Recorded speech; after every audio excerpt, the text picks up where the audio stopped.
ভাবির জন্মদিন আমরা কি করলাম আজকের ভিডিওতে থাকতেছে তা কি খাইলাম কি করলাম এবং কিভাবে ডেকোরেশন করলাম তা আজকের ভিডিওতে দেখা। আসসালামু আলাইকুম সবাই কেমন আছেন? আশা করি সবাই ভালো আছেন। আলহামদুলিল্লাহ আমিও ভালো আছি। তো আজকে ছিল আমার ছোট ভাবির জন্মদিন। তো 12টার সময় আমরা তাকে উইশ করছিলাম, মানে তাকে বলে সারপ্রাইজ। তো তাকে আমরা সারপ্রাইজ দিয়েছিলাম।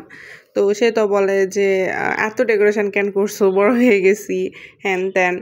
তো তারপরে এই যে আমরা ডেকোরেশন করছিলাম, এই ডেকোরেশনটা খুবই সিম্পলভাবে, মানে খুবই কম টাইমের মধ্যে যাকে বলে করা।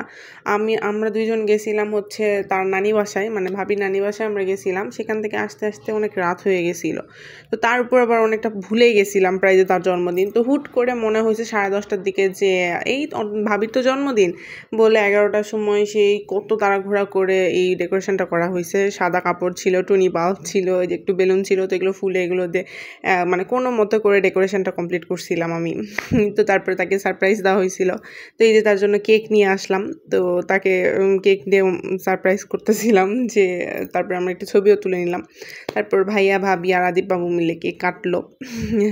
তারপর আমি একটু আবার ভিডিও করে নিচ্ছিলাম যে ডেকোরেশন করছি কেমন হয়েছে। তারপর আমার সাথে ভিডিও করতেছিলাম। তো ভাবি অনেকবার বলতেছিল যে এত ভিডিও কেন করতে হবে। তো যাই হোক, তারপরে সে এই যে খাচ্ছিল, তো খাওয়ার ভিডিও করতেছিলাম এবং আদিপ বাবু আম্মু সবাই মিলে খাওয়া দাওয়া শেষ করা হয়েছে। তো আমরা যেহেতু ছিলাম না, তো ডেকোরেশনে সেভাবে করা হয়নি খাবারেরও। তো আম্মু পরের দিন দুপুরবেলা খাবার করছিল, মাছে বিরিয়ানি এবং ডিম শসা এগুলো ছিল। তো সেগুলা আমি এই ভিডিওতে অ্যাড করে দিছি আসলে। তারপরে যে ভাবিকে আমি হ্যাপি বার্থডে বলতেছিলাম এবং মজা করতেছিলাম যে এই নাও কেক, তোমার কেক কাটা হওয়ার পর এটা আসলে ভিডিওতে মজা করতেছিলাম, এই ক্রিম ভরে দেয় এরকম একটা বিষয় ছিল। তারপরে আবার একটু ভিডিও করা হচ্ছিল। তা আমি আর ভাই মিলে ভিডিও করতেছিলাম যে ফুল তাকে আমার ভাইয়া গিফট করছিল। তো ফুল যেহেতু দিচ্ছিল, তো আমি বললাম যে ফুল দিয়ে একটা ভিডিও করেই ফেলি। তো ভিডিও করে ফেলতেছিলাম। তো আজকের ভিডিও এই পর্যন্তই। পরবর্তী ভিডিও পর্যন্ত সবাই ভালো থাকো, সুস্থ থাকো এবং সবচেয়ে ইম্পর্টেন্ট হ্যাপি থাকো। আল্লাহ হাফেজ।